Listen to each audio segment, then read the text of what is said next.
Israel killed 2 journalists yesterday. One of them is someone who I frequently talk to get updates. He was a contributor to Al Jazeera. I've talked about him before. His name is Hossam Shabat. He was 23 years old.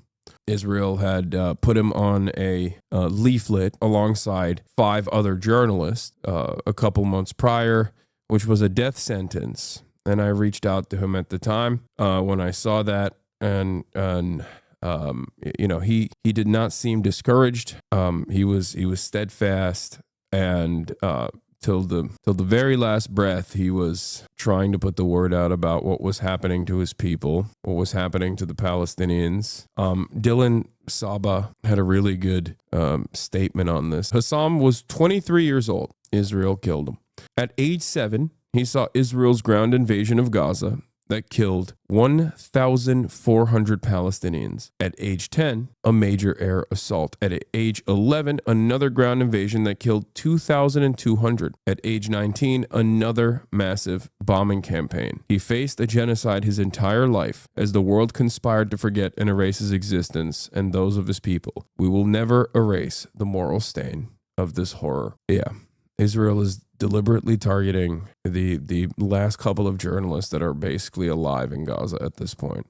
These are real human beings. They have dreams. Hossam himself became a journalist. Like, he's you know, this is a person who should have gone to college, should have lived a whole life, and it was taken from him. That opportunity was taken from him by the genocidal apartheid regime that only gets to do this with our weapons, with our tax dollars, with our funds.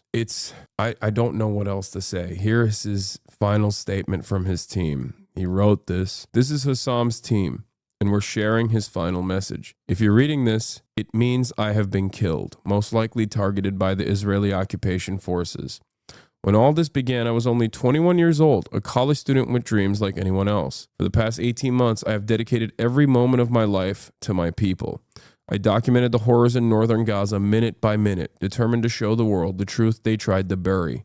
I slept on pavements, in schools, in tents, anywhere I could. Each day was a battle for survival. I endured hunger for months, yet I never left my people's side. By God, I fulfilled my duty as a journalist.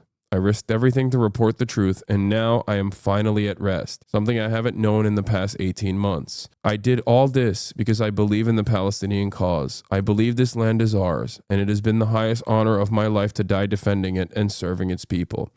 I ask you now, do not stop speaking about Gaza. Do not let the world look away. Keep fighting. Keep telling our stories until Palestine is free. For the last time, Hossam Shabat from northern Gaza. He was one of the few remaining journalists in northern Gaza as Israel shut off the Netzarim corridor and decided to starve out the northern Gazan population leading up to the ceasefire. He was one of the only people who was able to give others information that was taking place in northern Gaza. Listen, I don't know what else to say. I mean, this has happened so many times. It's just crazy to think. Like, I was supposed to bring him on the broadcast, and I had legitimate worries that having him on the broadcast would put even additional crosshairs on him. It's just insane to think about that. It's insane that this is a calculation that people make. He also was a contributor to Drop Site News alongside Al Jazeera as well. So yeah, rest in power, Hossam Shabat. I'm glad that at least he's now finally found peace. On the other hand, I do want to show you something more positive. If you want to understand the impact of someone like him, like a kid himself. Here's Hossam in his car, in his press vest, talking to a Gazan kid.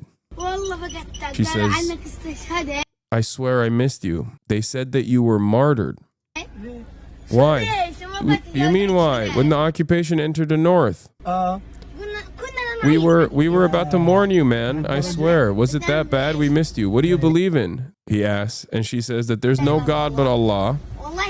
I swear to God that I came down to see you. I swear by Almighty God that I came down to see you. So you missed us. I swear I missed you all. You're a real champ. So then Hossam asks, what do you want to be when you grow up? And she says, a journalist. And I was thinking, how am I supposed to become a journalist now if Hossam Shabat were martyred? How am I supposed to become a journalist then? Why martyred? Why martyred then? No, may God keep you safe. But how am I supposed to become a journalist then? He said, we'll make you into a journalist, inshallah. Why is this still going on? Why can't you Americans protest nonstop? We do. We do. Just like the Turks are protesting nonstop against Erdogan, just like the Serbs are protesting against their government, Americans are protesting against the American government as well. We are entering a new era in which I think our cries, our words are not that consequential. I still won't stop. And I don't think that this can continue. I don't think that this can go on. I don't think that this kind of death, this kind of carnage can continue without real consequences for those who dish it out. And while we're having these conversations, while I'm showing you this, there are active initiatives to obviously suppress any kind of student activism, and it's actually seen a lot of success in the United States of America. As you know, I covered the fact that Columbia University completely capitulated after trying to actively suppress the student movements that were trying to divest from the state that's doing this. A perfectly reasonable and moral demand. The bare minimum demand, really. And it's not going to end there because this issue is so glaringly obvious and so unimaginably cruel. If they can't stop the public from seeing the reality through censorship, they're going to continue trying to suppress speech to the best of their ability. Now let's move to the West Bank. Yuval Abraham of Plus 972 magazine, who was the co-director of No Other Land, revealed that a group of settlers just lynched Hamdan Bilal, who was sitting right here only a couple weeks ago, as you remember, as they were in Los Angeles because they were nominated for an Oscar for No Other Land. They beat him, and he had injuries to his head and stomach, and he was bleeding. Soldiers invaded the ambulance he called and took him. No sign of him since. He won an Oscar.